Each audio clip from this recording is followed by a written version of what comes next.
Hey guys, thank you very much for joining me again. Sorry again for the late hour. For those of you who are watching live, it's kind of late. It's almost 8 o'clock in the evening because I've had a really busy day, but I couldn't stay without the live stream because I always do it on Monday and Thursday. So I just had to do it today as well, even though it's so late. For those of you who are watching the recording, yeah, it's not that late for you probably. But anyway, thank you for joining. So today's topic will be the 5 most common mistakes foreigners make when dealing with their visas in the Czech Republic. But before I get to it, I just want to remind you because if you remember, if you follow me for quite some time, you know that a couple of weeks ago, I decided to run a competition for you to be able to win a package, a beautiful package of typical Czech treats, plus some gift vouchers for 2,000, 3,000, and 1,000 crowns for using our services.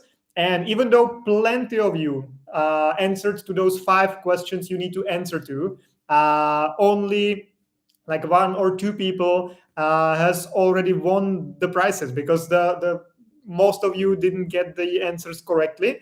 But usually there was just 1 or 2 mistake stops. So if you still see the website, I'll include a link under the video in the comments. So if you still see the link, if the web page still exists, then you can still join the competition and still win some of the prizes. So that's my appreciation and my gift to you for following. So if you haven't done that, please, you can still take a part in the competition. But let's go to the main topic now, or to the only topic now, which is 5 most common mistakes foreigners make when dealing with their visas in the Czech Republic. Number 1, leaving everything for the very last moment. Number 2, not submitting all the required documents. Number 3, spending time at the MOI even though you don't have to. Number 4, trusting the common Facebook knowledge. And number 5, dealing with everything on your own. I will go deeper in each of the topics right now. And those of you who are watching, please, if you wish, interact if you agree with those mistakes or not, or if you've done the same mistakes or not. For those of you who are watching later, leave a comment. I'll be happy to see if you share the experience as well. So number one biggest mistake people make when dealing with their Czech visas is leaving everything for the very last moment. In most cases, you can apply for your extensions or for your first visa enough in advance. Like for the extensions, it's usually 60 to 90 days in advance. Before your current visa expires, you can already submit the extension application. But for some reason, many people leave it for the very last moment, and they start working on their visas like 30 days or even less before the visa expires. Even though it's still possible to submit the application, and you can, in some cases, submit it properly with all the documents and everything, it only adds you more stress because you need to get all the. If you start 4 months in advance, then obviously you have enough time to prepare everything, book an appointment at the ministry, go there, and maybe if you've done everything properly, your extension will be approved before your current residency expires, which is what you should aim for. So you don't need to get the bridging visas, you don't need to worry about the residence permit. If you go apply like the very last moment, you will like never get the decision fast. You might complicate your life to yourself because if you are already on a bridging visa, your traveling is limited because you should stay primarily in the Czech Republic. If you receive some letter from the ministry, they request some more documents, or the waiting will be more stressful for you and sometimes even longer. So it's always best to start or submit your application enough in advance. So up to like 3 to 4 months in advance and not leave it for the very last moment. Number 2, biggest mistake foreigners make when dealing with Czech visas is not submitting all the required documents. That's often related to the number 1 problem, that you leave everything for the very last moment. Because if you leave everything for the very last moment, it's very likely that you cannot get all the documents in time properly. And then if you submit incomplete applications, in some cases, if you're, for example, applying through a Czech embassy, it can mean that the application will not be accepted at all. So if you, for example, have an appointment booked already for next week and you still don't have half of the documents, you should ideally rebook the appointment, because most likely the embassy will not even accept the application. If you submit your application at the Ministry of the Interior, if it's, for example, extension of your residency or your visa, it's in most cases possible to submit incomplete application. Even if you submit just the application form and the revenue stamps, the kolky, the ministry has to accept such application. But again, it will complicate your life. First of all, it will delay the approval process, because during the time the ministry is waiting for some documents for you to deliver some more documents, the official timeline for the approval doesn't count. So it's on pause. So it will definitely delay the approval process, but it can also complicate your life from many perspectives, because if something is missing, the ministry needs to send you a letter, or they issue the letter directly on the spot when you're submitting the application, and they only give you some limited amount of time to deliver the document. So say 2 weeks to deliver all the 5 missing documents, and then you will be even in more stress and the application process will not be easy for you, not be smooth, but it will be stressful and terrible. So it's another thing you should really keep in mind, that first apply enough in advance, because in most cases you can do it like 3-4 months before your current residency expires, and make sure that you have all the documents ready for the application. And then number 3 biggest mistake foreigners make when dealing with Czech immigration is that you go to the Ministry of the Interior even though you don't have to go there. Because in some cases, you don't need to go to the ministry in person and wait in the line and get the number and spend there a couple hours just waiting. You can, for example, mail all the documents via post.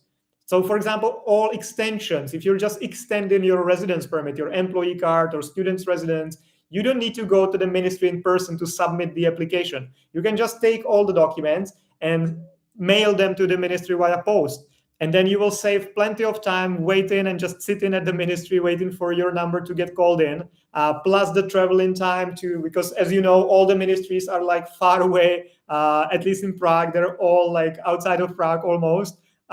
So even just from our office, which is in the city center, it takes like 45 minutes to get to either of those. So you spend like at least 1.5 hours traveling. And instead of that, you could just go to your post office and mail the application and be completely fine.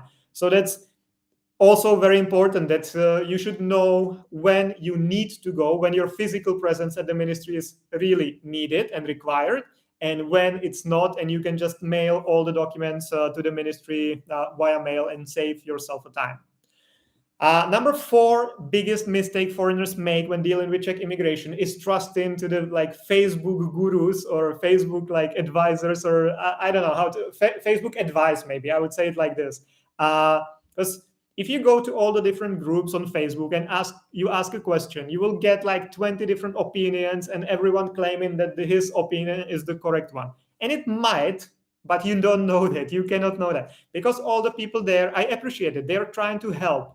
But if those are just like people like you, foreigners who applied for their visa once or twice, they just share very limited experience, because the visa process can be very different for people of different nationalities, for different purposes of stay, and it can be even different like during the time of the year, because for example now the law changed, the immigration law changed in August, and the changes there were very significant. So people who applied in August or before August, they can give you some advice which would be like fine before August, but now it's no longer valid because the rules changed. So people mean it well. People giving advice on Facebook mean it well, and they want to share their experience, but be careful, because they often try to seem like they know everything, and they've been through the process a million times, even though they just did their visas once. And again, I appreciate the advice. It's really nice that people try to help, but it's not really, if it's just experience of one person, it can be completely different than your experience. And if you take the advice there seriously, you can get even in a big trouble. I've seen it many times, unfortunately. And then number 5 biggest mistake foreigners make when dealing with Czech immigration is that they try to do everything on their own. I mean, it's okay and it's good that if you try to do it and you study the rules and you ask some people maybe for like opinions or recommendations, and you try to do it on your own and you do it and you do it successfully, then like heads down, it's really good, and like yeah, I can only congratulate you. But in some cases, imagine that you're not a car repair like mechanic, you're not a mechanic, and your car breaks, and you can either try to do it yourself, and maybe if you're like technical skilled, you can maybe make it work and everything will be fine. But you can also get into very big trouble because you like connect something incorrectly, or you don't connect something you should have, and the car can completely explode. Same if you want to get a haircut, and you can either do it yourself, and if you want to do it like this, it will be most likely fine because you just use the machine and it's all good. But if you need to get some like more sophisticated haircut, it's better to use a professional and go to a hairdresser who will do it properly for you. And that's the same with visas, and especially like visas are kind of even more complicated because you need to know the law, you need to know the common practice, because often in the Czech Republic, what is written in the law is not the common practice and how it works at the ministry. You also need to have some like skills, like personal skills. You need to speak Czech in many cases, and you need to have some skills like how to deal with Czech authorities, because there sometimes can be very difficult to deal with. So if you try to do everything on your own, it's a lot of work, a lot of effort, and you should ideally do a lot of like research before you start the process. And again, the previous advice applies here even more, that you should start preparing for the application much in advance. So at least 3-4 months in advance. So you have time to study everything, get some knowledge, and like prepare for the process. So these are the 5 most common mistakes foreigners make when dealing with Czech immigration. And there is one simple solution. If you're not sure about something, if you want to make sure that the application goes well for you, get in touch with us, for example, at Move to Prague Relocation Services, and we'll be happy to help you with that, to make sure that you start enough in time, start enough in advance, that you have all the documents ready, and that your process will go as smoothly as possible. I will do another live stream about this topic because I think it's very important to discuss this, because there are many misconceptions about what like visa advisors do, on like what's the quality of the service, and if it's worth paying for that, or if you can do it on your own. So it's a very important topic, and I will definitely do a live stream about that soon.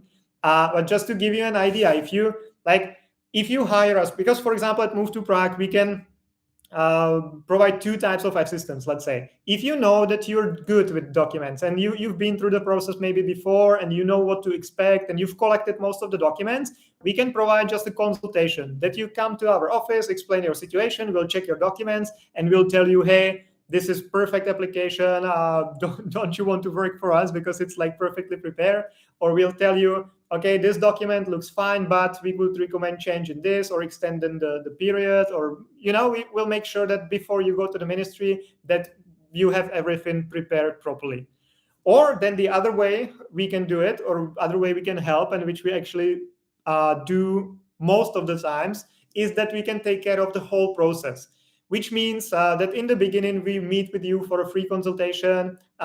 We will evaluate your situation. We will check if we can help you or not.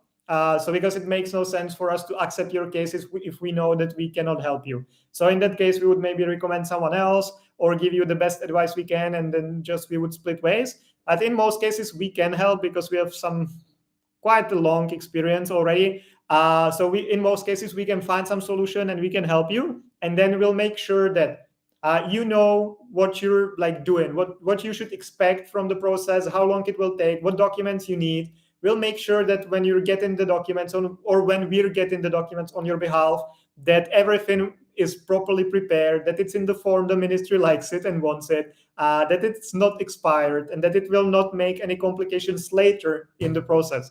We will book all the appointments for you at the ministry to submit your application if you need to go there in person. Otherwise, we will do it in a different way, that we will, for example, mail it to the ministries and save you time and us as well.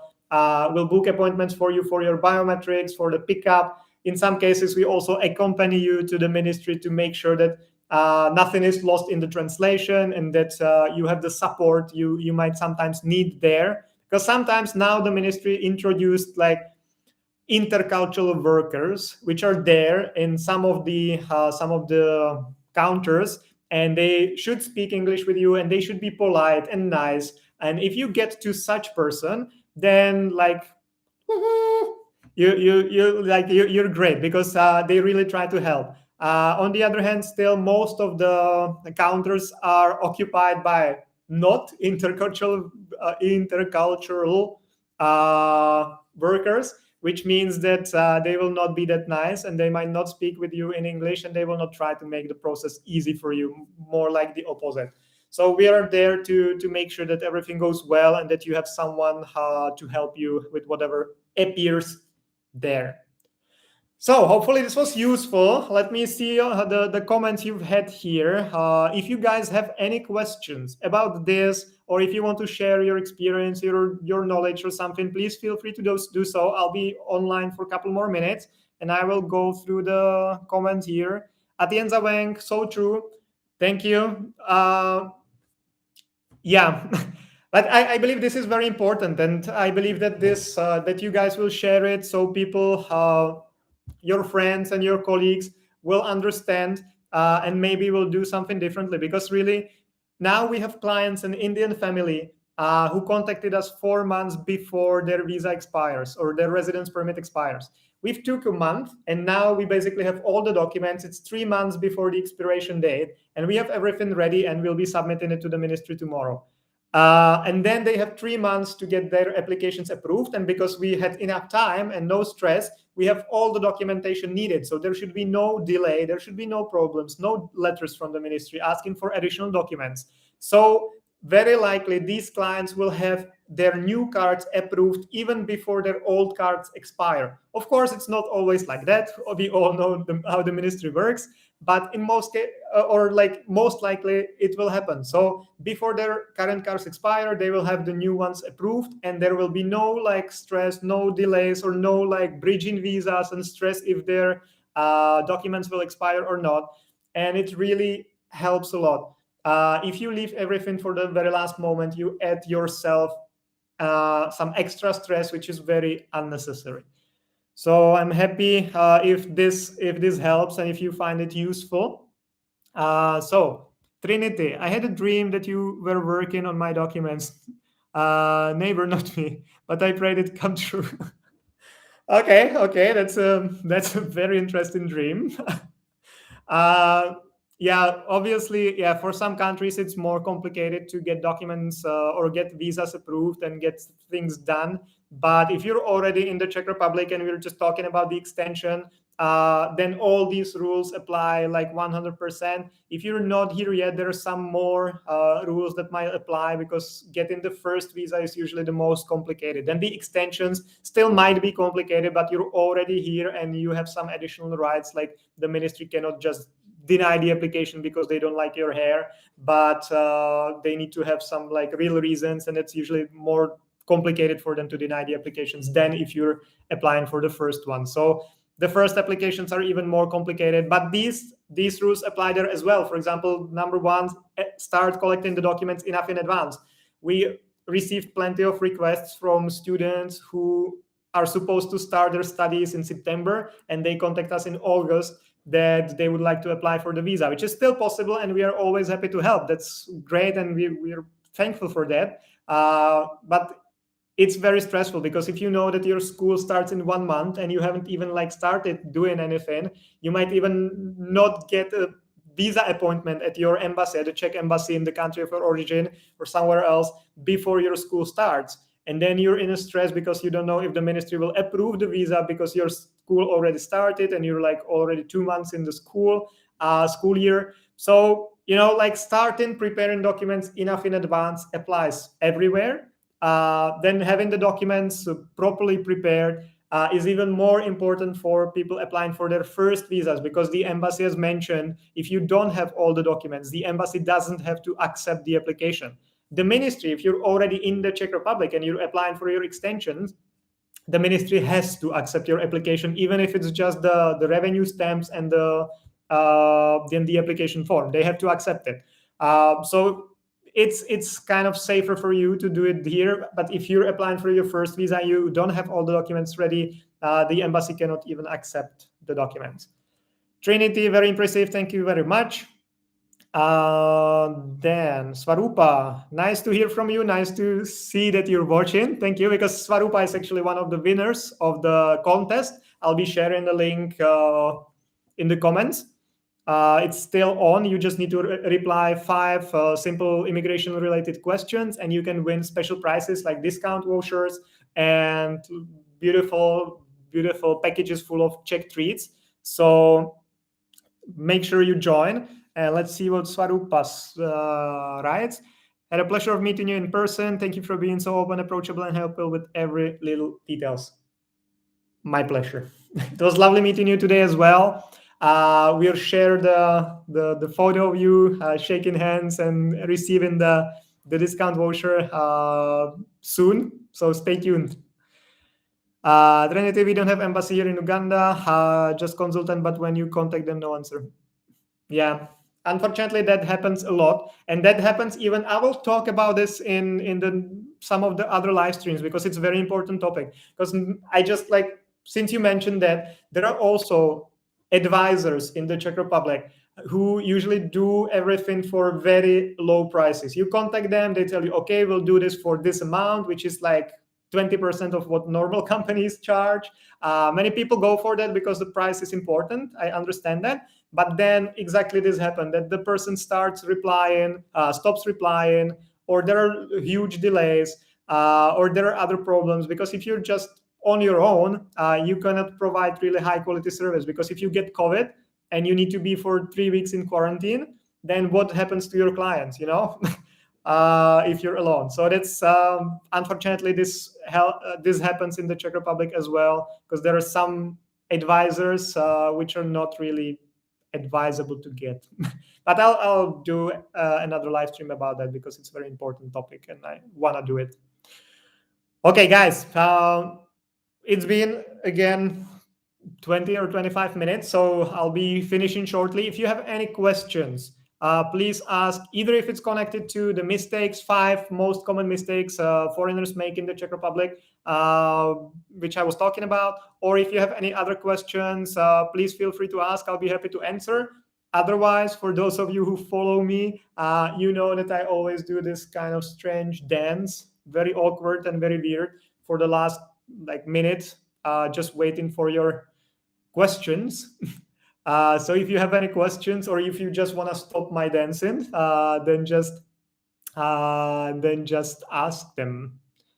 Trinity, děkuji, Mr. You're welcome. Thank you for you come here to all the live streams I do. So thank you very much for the support. So one more time, if you have any questions related to anything, like immigration in the Czech Republic, like visas, residence permits, housing, health insurance, whatever else, ask me now. Otherwise, I'll be finishing the live stream in 20 seconds or so. Let's just wait if someone has some more questions, and let's do this awkward dance. And it's always interesting to see who stays the last, because I guess I kind of think that you like my dancing there, if you stay until the very, very last moment. Rochelle, can I ask you about the business visa? Of course, go ahead. If you have any specific questions, please type it in. How to apply for that and who are eligible? Well, I would probably recommend watching some of my previous videos. I believe the business visa was one of my first videos I've made on YouTube.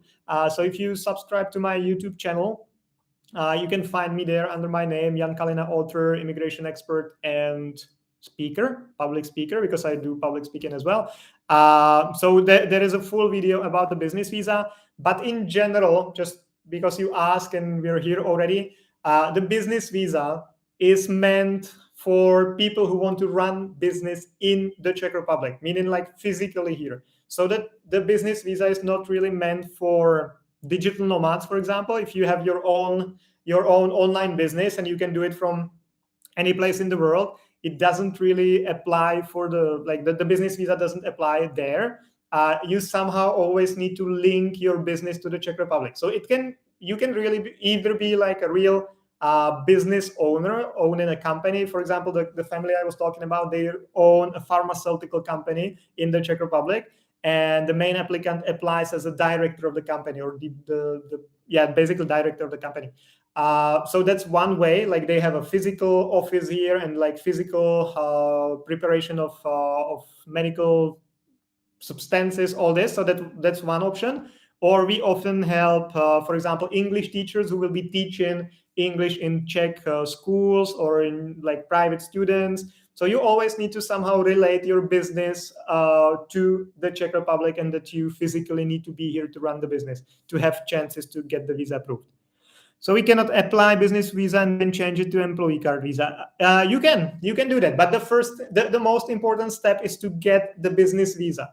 And to get the business visa, you really need to have some connection to the Czech Republic. So in most cases, it's having clients in the Czech Republic. For example, English teachers need to have 2-3 letters from 2-3 different schools saying that once you get your visa, we'll be happy to hire you as a freelance teacher. If it's a physical business, you need to have an office or a restaurant or like some other place, and you need to have some business plan, and it needs to be very well prepared to have chances to get the visa. But then once you are here, and if you have the business visa and you find a regular job and you want to switch to an employee card, then that's possible. That's definitely possible. There are not really any limitations there. You can do it anytime. So hopefully this was a good enough answer. If you have some more questions about that, Rochelle, please ask. Otherwise, as I mentioned, go to my YouTube and find one of the older videos, and I talk there about the business visa. The whole video is about that. Thank you very much for the explanation. My pleasure. So guys, I will give you another 10 seconds to just type in, hey, I still have a question. Otherwise, I will go home because I'm still in the office. I will show you more, but we have some details of the clients here. So I cannot, but I'm still in the office and I want to go home. So just like a couple more seconds and then I'll be leaving. Thank you, Rochelle. So guys, thank you very much for following me. It's really nice to see that many of you come to my live stream regularly, and many of you follow me on TikTok, Instagram, on YouTube, and here on Facebook. So I really appreciate that, and I'm really happy that I'm helping and providing some useful information. And as mentioned, for those of you who stayed until now, go to the link I'll share later when I finish the live stream, because you still have a chance to win some of the prizes we offer, because for like to the following crowd, because we've received about like 100 replies, but only like 6 or 8 of them were correct. So we've only given away 2 prizes, and we still have like 10 more waiting or 11 more waiting. So join the contest and see you next time, guys. Thank you. Bye-bye.